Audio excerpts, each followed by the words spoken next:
Escuchando las plegarias de nuestro querido maestro Ezequiel Atahualcuzzi Gamonal, compilador del Decálogo Universal. Cuando, amigos, hablamos de la doctrina de Dios, es tan interesante nuestra vida que nos enseña, nos instruye el camino, cómo controlar a nuestras emociones negativas, cómo controlar a nuestros impulsos violentos y cómo controlar a nuestras pasiones. Esa es la doctrina, cómo controlar, así como Dios le dijo a Caín, tú debes dominarlo, o controlarlo, o sujetarlo. Por eso, amigos, hablamos de nuestro maestro en sí. Él nos enseñó lo que no sabíamos y nos despertó a lo que nosotros desconocíamos. Por eso comentan los grandes pensadores a través de la Escritura que los enviados de Dios no son como los enviados de los hombres. Porque cuando un rey humano envía a alguien con una misión, ¿qué hace el delegado? Retorna al lugar donde partió para informarle. En cambio, los enviados de Dios, su misión consume en el lugar del arribo. Así como los rayos, o los truenos, o el arco iris, viene a ser como los relámpagos que una vez que aparecen y todos acá se termina. Por eso dice, enviarás tú los relámpagos para que ellos vayan y dirarte ellos, hermano, hemos aquí, no te he escrito volverán y te dirán, sino van y te dicen, aquí estamos. Esos son los enviados de Dios, como dicen los sabios, el enviado nos enseña la doctrina. Esa es la misión del enviado, enseñarnos la doctrina de Dios, no de Él, la doctrina de su Padre. Así como decía el otro Mesías, mi doctrina no es mía, sino de aquel que me envió. Por eso que los enviados nos enseñan la doctrina de su Padre, la doctrina de Dios. Más el que lo envió nos enseña a conocer lo que es la luz del entendimiento. Ahora, quien diga tener la palabra, tener la doctrina, y no lo tiene el enviado, es como el que se baña en el agua, que muchos se han bañado, no es pura, está llena de impurezas. Por tanto, amigos, por tal motivo, la doctrina nos limpia, ¿no? Nos limpia. Pero si no hay eso, sería como ensuciar un poco más. Pues llegó la hora de cuidar la palabra y cuidar al enviado, porque tanto en el enviado y la palabra está la sabiduría del que lo envió.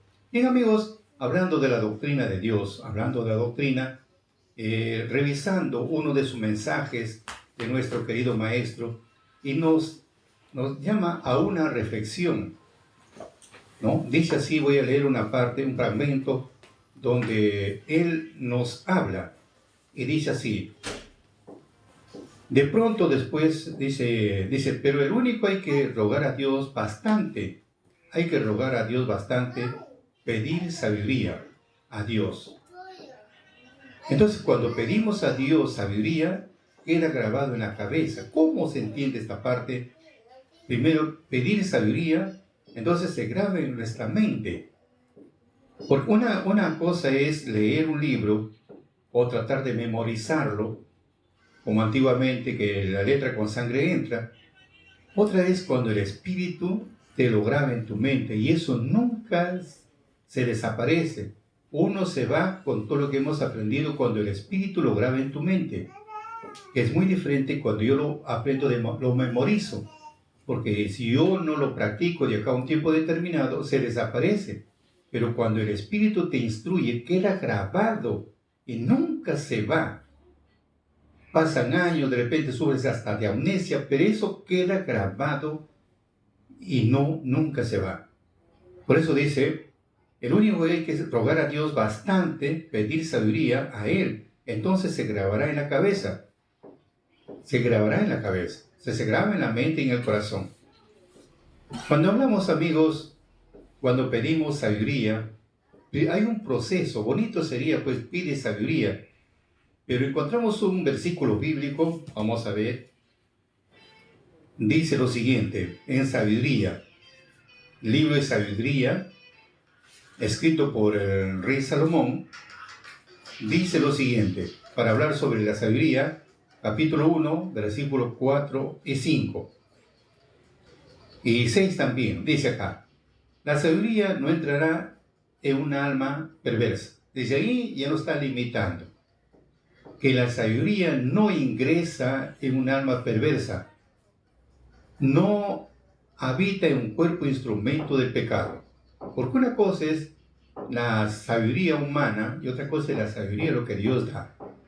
El entendimiento que Dios da es diferente a la parte humana.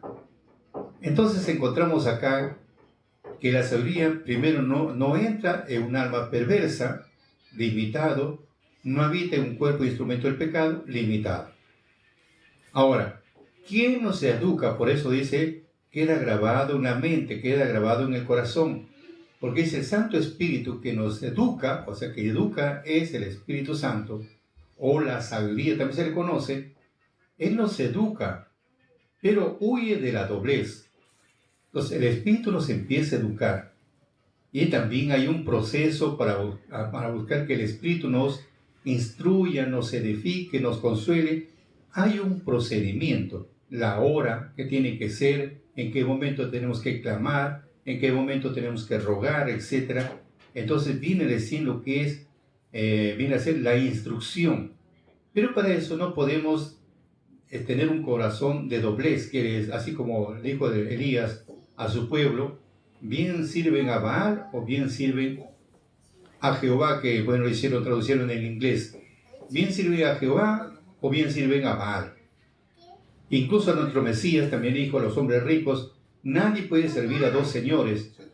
Bien sirven a Dios o bien sirven al Dios Mamón, que es el dinero.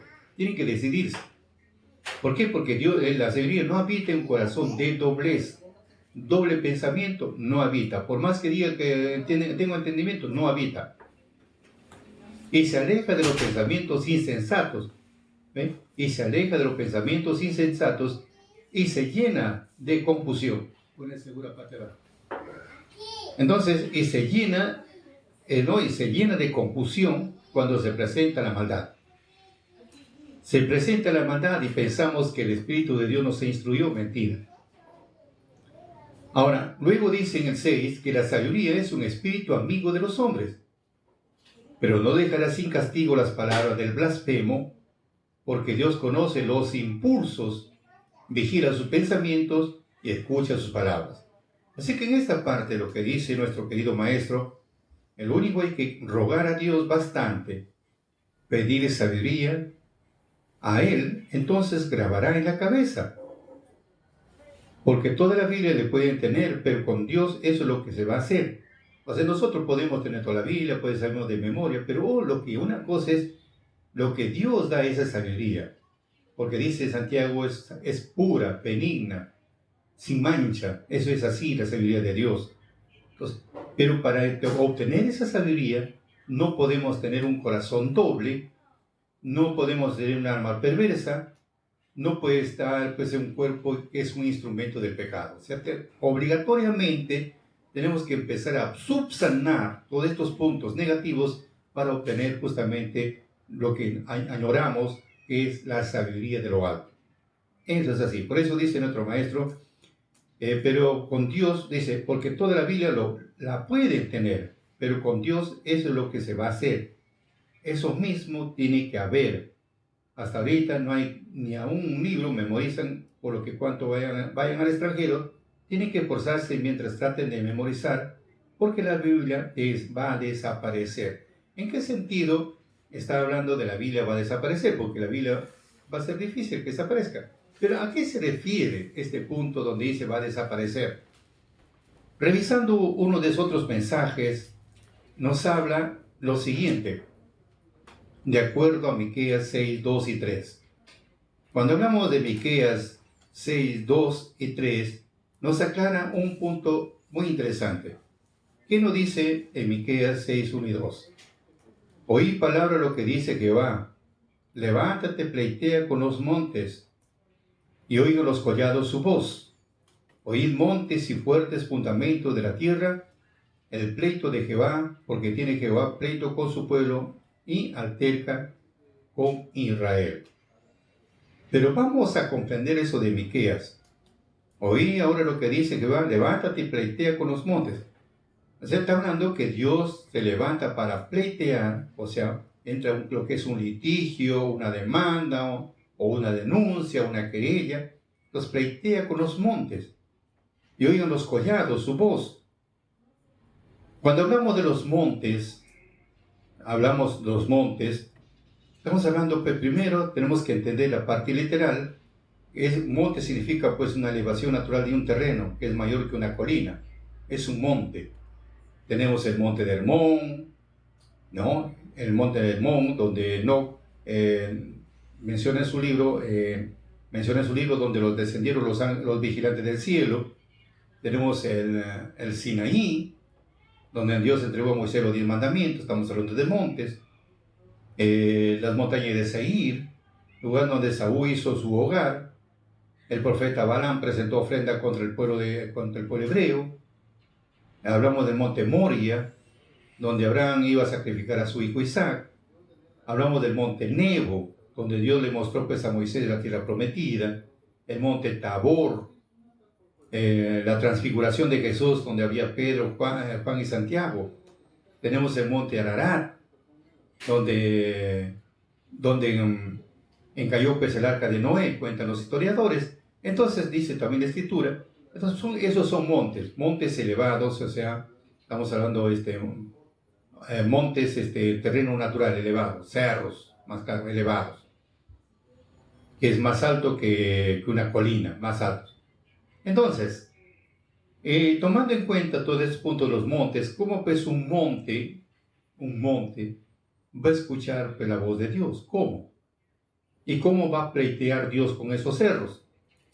¿Cómo? Entonces, ¿a qué se refiere? Dice, y oigan su voz. Cuando hablamos, amigos, de pleitear, ya no está hablando, le va a pedir cuentas a los cerros. No ve pues, un litigio, una querella contra los cerros, y que los cerros le escuchen su voz, sino es algo figurativo. Es algo figurativo, por eso dice en el 2, oíd montes. ¿Ah? Oíd montes, está hablando que los montes deben escuchar. Entonces, ya no estamos hablando de cerros, estamos hablando de hombres fuertes, hombres poderosos. ¿Ya? Por eso dice, oíd montes y fuertes fundamentos de la tierra. El pleito de Jehová, porque tiene Jehová pleito con su pueblo y alterca con Israel. O sea, y dice, oíd montes y fuertes fundamentos. Fuertes fundamentos. Entonces, cuando hablamos fuertes fundamentos, estamos hablando de otra cosa. O mejor dicho, ¿cuál es tu base? Porque es el fundamento. ¿Cuál es tu cimiento? ¿Cuál es tu apoyo? ¿Cuál es tu justificación? ¿Y cuál es tu prueba, tu razón? ¿O cuál es tu soporte? ¿En qué? ¿Cuál es tu base? ¿En qué? ¿En qué te vas a cimentar? O sea, por eso viene un pleito, Dios contra los montes, que sí, contra los hombres poderosos, aquellos que reinan, etc. Contra ellos viene a pedir, digamos, viene esa demanda, esa denuncia contra ellos. Entonces, estamos viendo desde el punto de vista literal. Por eso dice en Isaías 43, 26 y 25, vamos a pasar lectura, 43, Isaías 43, 23 y 25, dice lo siguiente. Primero dice, hazme recordar, entremos en juicio juntamente, relata tú para abonarte. Si es un cerro, ¿cómo va a escuchar la voz de Dios? Y si es un cerro, ¿cómo se va a poner cuentas con Dios? ¿Cómo? Porque tiene que haber pues una demanda, una denuncia, una querella, un litigio, tiene que haber pues, levántate y pleitea con los montes. Viene a pleitear, quiere decir a ver los errores y las faltas que, si están en la parte correcta o incorrecta. Entonces viene ahí, es como decir, si hablamos por ejemplo de una demanda, tiene que demandar y el demandante tiene que responder. Entonces aquí son cosas que tiene que entablar, si está bien o está mal. Entonces hay una, ¿cómo le puedo decir? Estamos hablando, hay un pleito, pero eso dice, hazme recordar, entremos en juicio juntamente, hay un juicio. relata tú para abonarte. Yo soy el que borro tus rebeliones por amor de mí y no me acordaré de tus pecados. Entonces encontramos algo interesante de que Dios se levanta para pleitear, o sea, se levanta para pleitear con los cerros, con los collados, y escuchen su voz. Y cuando hablamos de la voz de Dios, para comprender un poco más, porque dice, escuchen mi voz, ¿cuál es la voz de Dios que tenemos que escuchar? ¿Cuál es esa voz que se tiene que escuchar? La voz de Dios. Encontramos en Deuteronomio capítulo 4, 12 y 13. Vamos a escuchar la voz de Dios. Por eso dice, escuchen mi voz. Entonces viene acá, viene a pleitear, o sea, está bien lo que has hecho, está mal lo que has hecho, etc. Viene un pleito, se pone un pleito, se manda una querella ahí, hay un litigio ahí. Entonces dice, y habló Jehová con vosotros en medio del fuego, oísteis la voz de sus palabras, mas a excepción de oír la voz, ninguna figura visteis.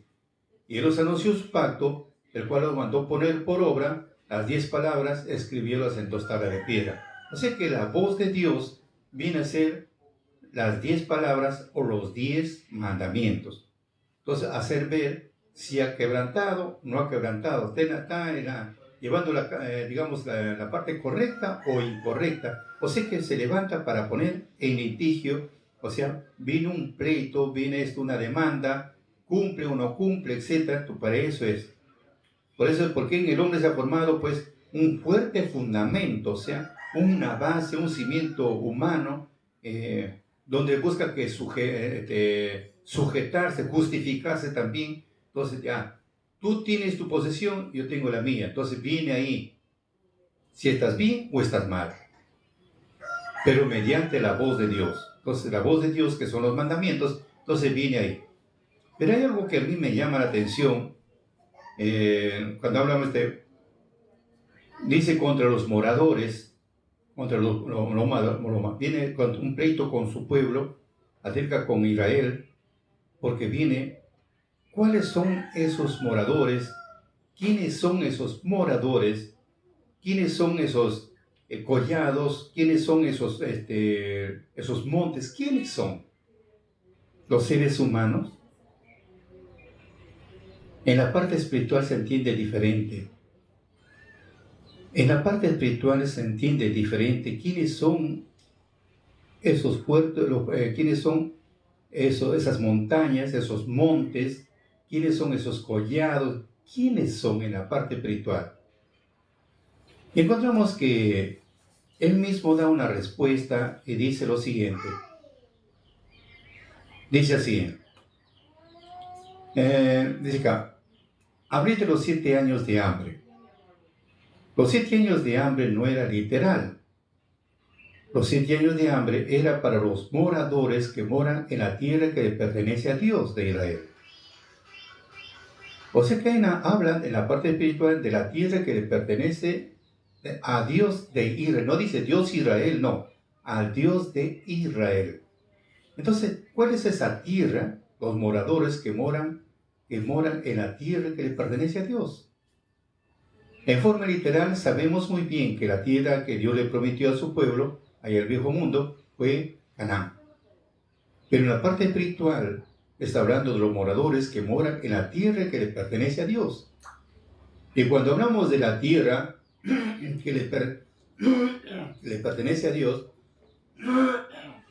en forma literal, bueno, a la parte espiritual, cuando encontramos de la tierra que pertenece a Dios, vamos a encontrar, mejor vamos a pasar lectura, para evitarnos de confusiones. Primero encontramos en Génesis, dice así, en 2.7, de Génesis 2.7, formó pues Jehová Dios al hombre del polvo de la tierra, y alentó en su nariz soplo de vida. Soplo de vida. Fue el hombre en alma viviente. Formó pues Jehová Dios formó por Dios al hombre del polvo de la tierra. 1. Y luego le alentó en su nariz un soplo de vida. Entonces vemos acá que el hombre fue formado del polvo. Y luego le da una ley, después que le da una ley para que el hombre no sea tampoco sea eterno, en 3:19 de Génesis, le dijo Dios a Caín: en el sudor de tu rostro comerás el pan hasta que vuelvas a la tierra, porque de ella fuiste tomado, pues polvo eres y polvo será tornado. O sea que de polvo, como dije el rey Salomón, de polvo es, a polvo se convierte, como es también Eclesiastés 12:7. Vamos a pasar lectura. Eclesiastés 12:7.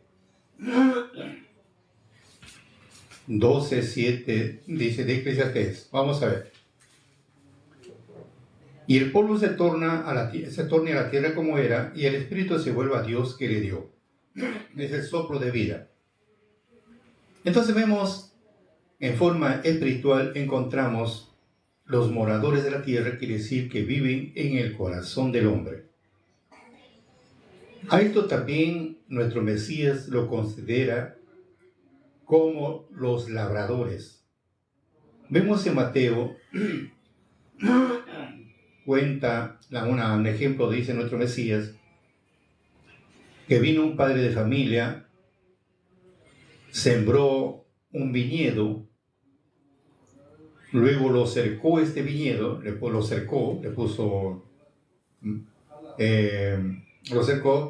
vallas, lo cercó, luego cavó un lagar, luego construyó una torre de vigía para que todo se pueda apreciar, entrada y salida, y le dio a unos labradores para que le administren la viña. Cuando llega el tiempo de la cosecha o el tiempo de la vendimia, le mandó a sus trabajadores del padre de familia para que le den su parte que le corresponde. Pero ¿qué dijeron los labradores? ¿Qué hicieron? A unos los mataron, los apedrearon, a otros los flagelaron. Bueno, por segunda vez dijo, bueno, mandó por 2 veces, o sea, el doble. Ojalá que le den lo que le corresponde. También hicieron tan igual como al primero. Y tercero dijo, bueno, voy a enviar a mi hijo, ojalá que le tenga respeto. Y cuando vieron al heredero, lo primero que dijeron lo siguiente: ahí viene el heredero, mejor vamos a tomarlo prisionero y matémoslo. Y así fue, lo tomaron prisionero, lo mataron fuera de la ciudad. Ahora, ¿qué dice nuestro Mesías? ¿Qué será cuando venga el dueño de la viña? Los matará todos miserablemente y le dará a otros que le administren la viña. En resumen, encontramos acá, ¿quiénes son los moradores que moran en el corazón del hombre? Son los espíritus negativos o los inquilinos que viven dentro de nuestro corazón. Y nuestro maestro esclarece con un cuadro que sacó en ese tiempo, el falso israelita, de acuerdo a Isaías 1:6.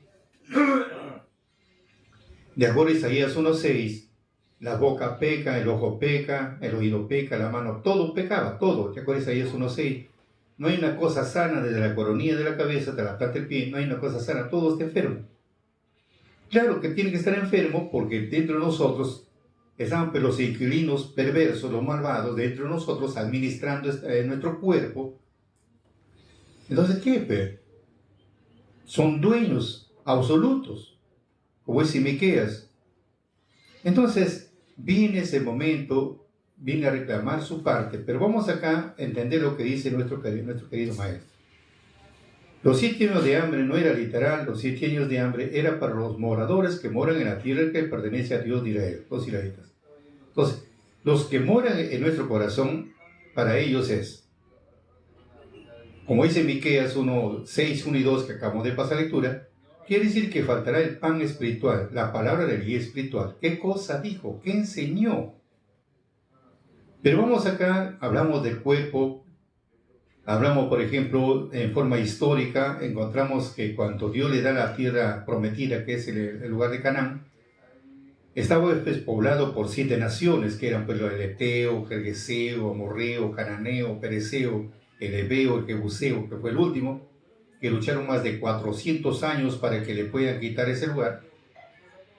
Y mediante Josué, cuando Dios le ordena para que él distribuya las tribus, cada uno en su lugar, él distribuyó al pueblo por sus tribus en esa tierra.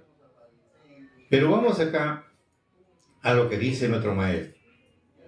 Cuando el cuerpo descansa, Dios le da una oportunidad, los 2 años, opciones, 3 años y medio, para estar en su lugar donde habita, para rectificarse de sus errores. Apocalipsis 11.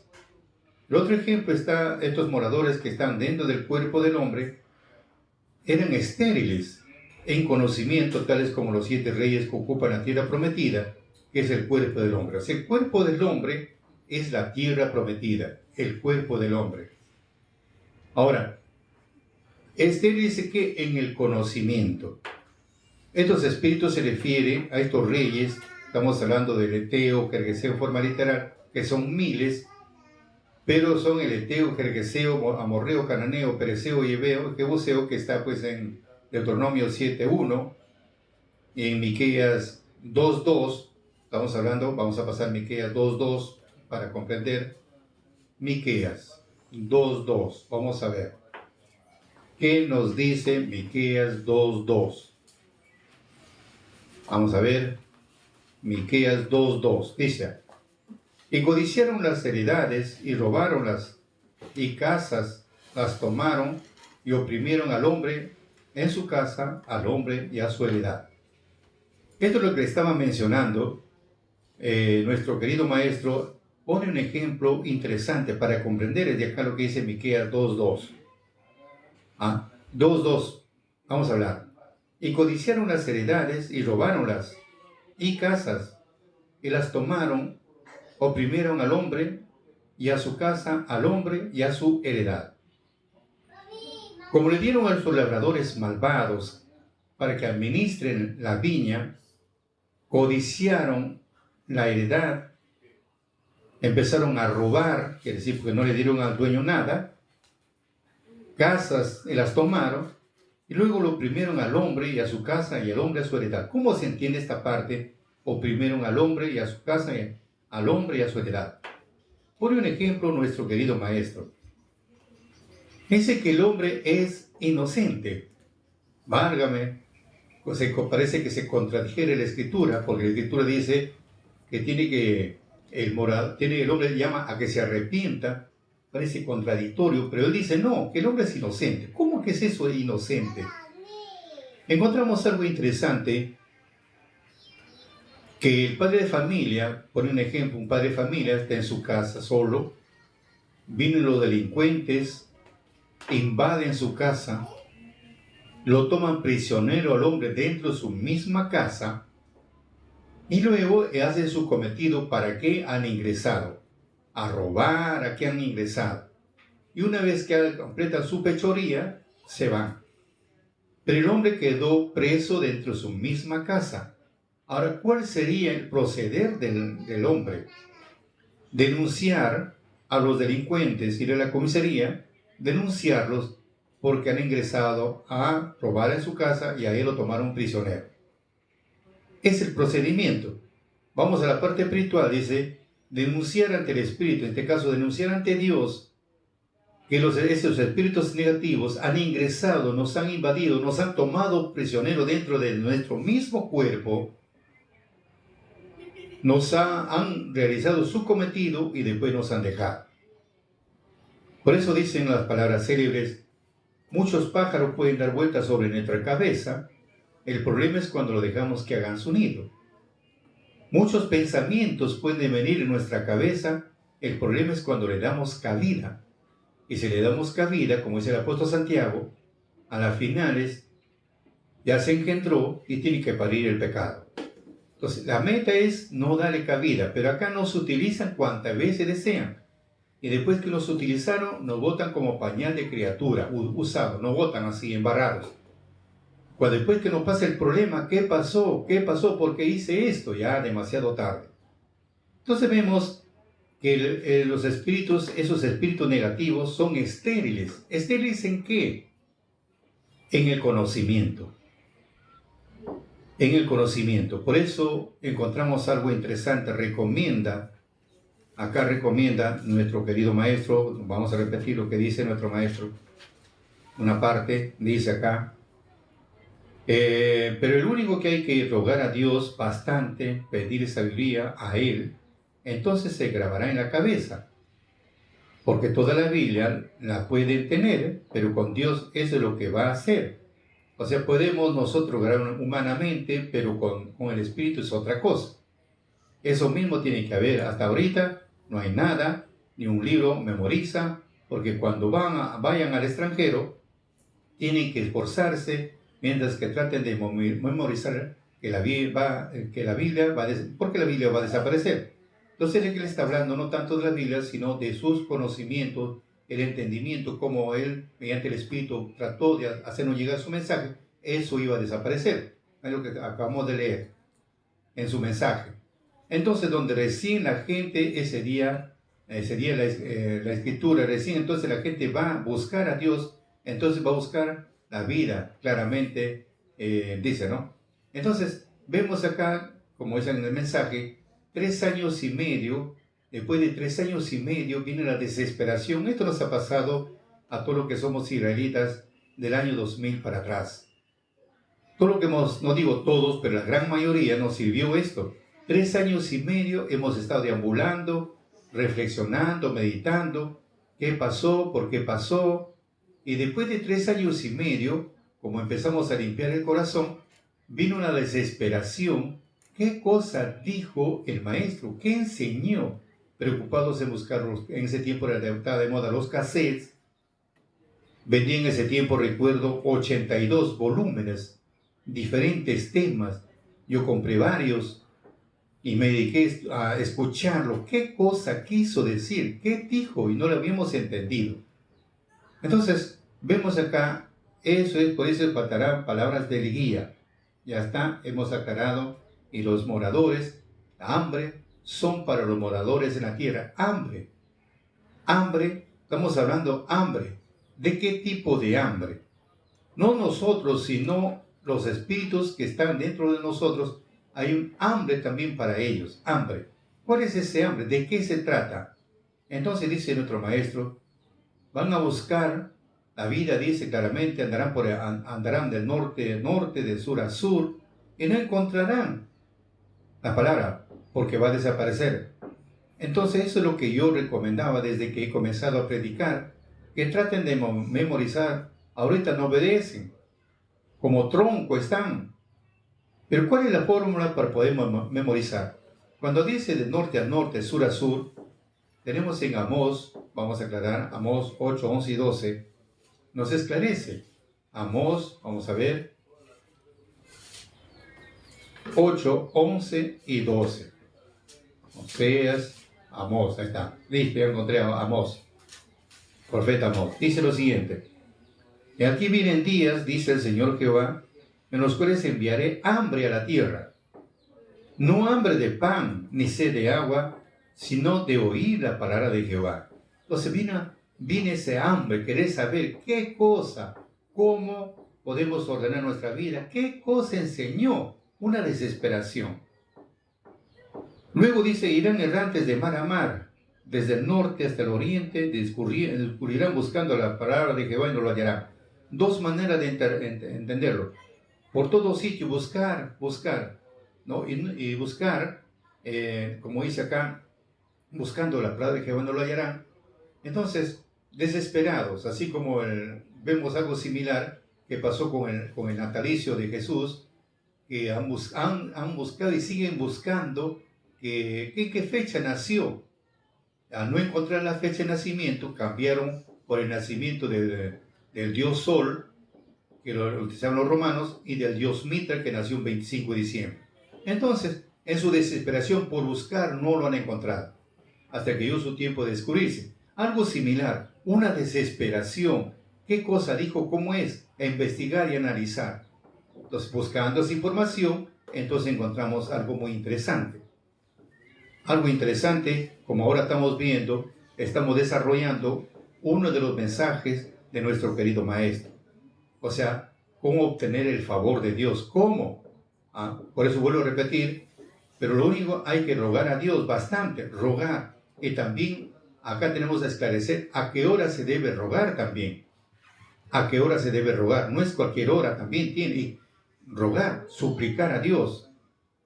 ¿Y qué día se tiene que suplicar? No es simplemente ruegas así por rogar, no, tiene sus horas. Tiene sus horas de rogar. Y tiene sus días también de rogar.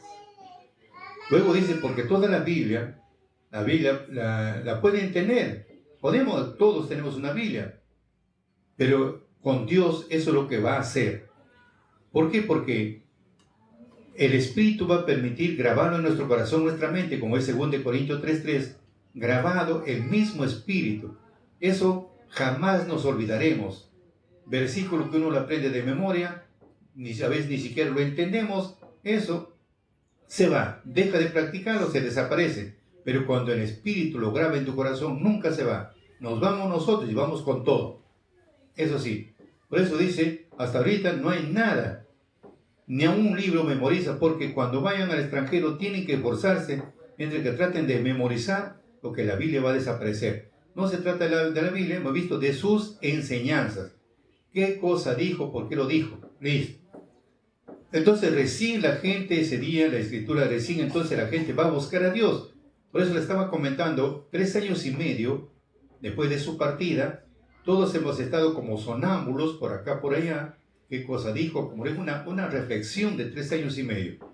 Después de 3 años y medio, como empezamos a limpiar el corazón, vino una desesperación por querer saber qué cosa enseñó el guía, qué enseñó, qué nos instruyó, cómo, de qué manera. Entonces ya me es así que teniendo acá este libro es de puro temas del maestro con sus propias palabras. Entonces dice, recién la gente va a buscar a Dios, entonces va a buscar la vida, dice claramente. Andarán de norte a norte, de sur a sur, no encontrarán ya la Biblia, porque va a desaparecer. Entonces por eso que yo recomendaba desde que he comenzado a predicar, que traten de memorizar, pero hasta ahora no obedecen. Están como troncos. ¿Cuál es la fórmula para poder memorizar? Primero dice la fórmula es con Dios, por supuesto. Y para obtener, si la fórmula es con Dios, dice, tenemos que rogarlo. Tenemos que empezar a rogar, a suplicar. Dejo pendiente esta parte donde dice rogar a Dios, a qué hora se ruega, a qué hora se pide. Voy a dejar para después. Por ahora me baso un poquito más a lo que dice acá. ¿Cuál es la fórmula para poder memorizar? La fórmula es con Dios. Con Dios es la fórmula. Muy bien. Con Dios es la fórmula. Luego tenemos que rogarle. Entonces vamos al punto de rogar. ¿A qué hora se ruega? ¿A qué hora se ruega? Y cómo se ruega también. Ahí es claro, ahí dice claramente, ya nuestro maestro esclarece, después que tenemos un conocimiento, que tenemos que rogar a Dios a qué hora se ruega, porque no es cualquier hora tampoco, tiene sus días de rogar. Entonces esclarece nuestro maestro lo que estamos mencionando. Al rogar, cuando le rogamos, empezamos a rogarle de verdad, entonces viene lo interesante. Vamos a ver, primero dice Mateo, capítulo 7, versículos 7, 8, 9 y 10. ¿Qué nos dice? Pedid y se os dará. Si pedimos a Dios, Él nos va a dar. Pero tenemos que ver de cómo se pide. No simplemente pedir nomás, no. Tiene la forma y cómo hacerlo. Luego tenemos que buscarlo. Y vamos allá. Porque ahora sí tenemos que pedir. Una cosa es no conociendo, vuelvo a repetir, y otra cosa es ya conociendo. Le voy a poner un ejemplo para que me entiendan este mensaje, la parte de lo que estoy mencionando. Pedid se os dará, buscad y hallaréis. Para entender este mensaje. En la primera etapa, esto se refiere a la segunda etapa. La primera etapa, primero Dios nos elige. San Juan 15, 16. Ustedes no me eligieron a mí, yo los elegí a ustedes. Él nos elige primero. Le voy a poner un ejemplo muy popular. Hágase la imaginación que su vecino pues tiene un carro viejo, abandonado, ante el calor del sol, ante la lluvia, ante el polvo. ahí, lleno de, ¿cómo le puedo decir? Corroído, está corroído y los fierros están oxidados, lleno de óxido, está bien corroído ahí, abandonado está ahí. Pero usted quiere comprar ese carro viejo abandonado, quiere comprarlo. Va al dueño y le dice, véndame esa chatarra, ¿me puede vender? Entonces el dueño va a decir, bueno, sí te vendo. ¿Cuánto me cuesta? Tanto. Lo compra usted esa chatarra, como chatarra usted como corre ese carro viejo. ¿Qué hace usted su procedimiento de ese carro viejo? Lo primero que va a hacer es buscar que sacarle todo lo que es el óxido. De repente tiene algunas piezas malogradas, cambiarle por piezas nuevas, o sea, empieza usted a restaurar ese carro viejo. Y una vez que lo ha restaurado con piezas nuevas, le ha sacado todo el sarro, le ha sacado todo el moho, luego usted lo viste, lo pinta, lo pone el color que usted desee. Le da una pintada, imagínense un carro operativo, un carro seminuevo. Como ya tiene la imaginación de este carro que fue una chatarra, y luego lo compró esa chatarra, le dio un mantenimiento, le puso piezas nuevas, saca las malas que no sirven, puso nuevas, lo puso operativo y encima le dio una pintada que lo dejó ok ese carro. Algo similar es nosotros. Pues está hablando primera etapa, segunda etapa. En la primera etapa, Dios nos elige. Acá nada de que yo lo busco a Dios, Él me busca a mí. Porque está escrito en San Juan 15 y 16, ustedes no me eligieron a mí, yo los elegí a ustedes, para que vayan y hagan mucho fruto. Entonces, para eso nos ha llamado, para hacer mucho fruto. Entonces, Él primero nos elige. Pero no consiste solamente en elegir, así como ustedes hemos elegido ese carro viejo del vecino, hemos elegido, abandonado, lo hemos elegido, pero no, ¿por qué? Porque lo elegiste, es tuyo. No, tienes que comprarlo. ¿Cuánto te cuesta esa chatarra? Así también Dios nos compra por un precio de sangre. Por eso dice en 1 Corintios 6:20, hemos sido comprados por un precio. Y ya no nos pertenecemos a nosotros, sino a aquel que nos compró, el cuerpo y el espíritu, aquel que nos compró. Pero esa compra no es con oro ni con plata, dice en Pedro 1, 18, 19. Ese precio es con sangre. Por eso Cristo murió por nosotros, es el precio de sangre. Y después que nos compró, nos dio un mantenimiento, nos cambió piezas viejas por nuevas, etcétera, etcétera. Nos sacó todo el moho. En la parte espiritual dice en Ezequiel 36:25, lo lavaré con agua limpia y les quitaré de sus inmundicias y de sus ídolos los quitaré. Nos quitó todo eso, todas nuestras inmundicias, nuestros ídolos, porque hemos sido muy amantes al adulterio, la fornicación, la mentira, etc. Eran nuestros dioses. Entonces, nos ha limpiado. Y después que nos limpió, nos quitó todo, nos vistió con ropa de gala, como es Zacarías 3:4, nos limpió de nuestro pecado y nos vistió con ropa de gala. Es la primera etapa. La segunda etapa, porque dice acá que tenemos que rogar, pedir ahora. Entonces, para que nosotros rogarle, pedirle, ¿no? Con lloro, con llanto, es una vez que ya estoy dentro del pueblo, ya me eligió, me compró, me dio mantenimiento, me puso operativo, me vistió con ropa de gala. Entonces, ahora, ¿para qué? Supongamos que ese carro lo puso operativo para que se pasee, listo, para su paseo. De repente, pues lo puso operativo ese carro viejo, que ahora se ha convertido en seminuevo, bueno, pues para que traiga carga, etc. Pero cumple una función, una misión cumple. Algo similar somos nosotros. Ya una vez que estamos operativos, nos puso operativos, ahora viene el clamor. Señor, ¿y para qué me trajiste acá? ¿Qué es lo que tengo que hacer? ¿Es para llevar desmonte? ¿Es para ir a transportar pasajeros? ¿Es para que tú te pases en mí? Entonces, viene a ser, ¿para qué nos llamó? Y ahí viene el momento de buscarlo. Es el momento de clamarle, suplicarle y decirle, Señor, ¿y para qué estoy acá? Ahora, del otro punto que le estaba mencionando, Más o menos es la primera parte que le estoy mencionando. Hablan de los moradores que tienen que morir, de los moradores que tienen que morir. De estos moradores que tienen que morir, para que mueran estos moradores, para que mueran, ojo, tomen atención, estos moradores, para que mueran, el día de mañana le estaré haciendo ver cómo van a morir los que están dentro de nosotros, de estos moradores, de estos inquilinos perversos. ¿De qué manera? Mañana. Por ahora, para mayor información, amigos, síguenos en nuestra cuenta de Santos Salazar Silva, en la cuenta de Vicky Pérez Medina, Facebook, Instagram, TikTok y YouTube. Y comparte, amigo, comparte con tus amistades. No solamente es para ti, como decía nuestro maestro, ustedes nomás quieren salvarse. Ustedes nomás.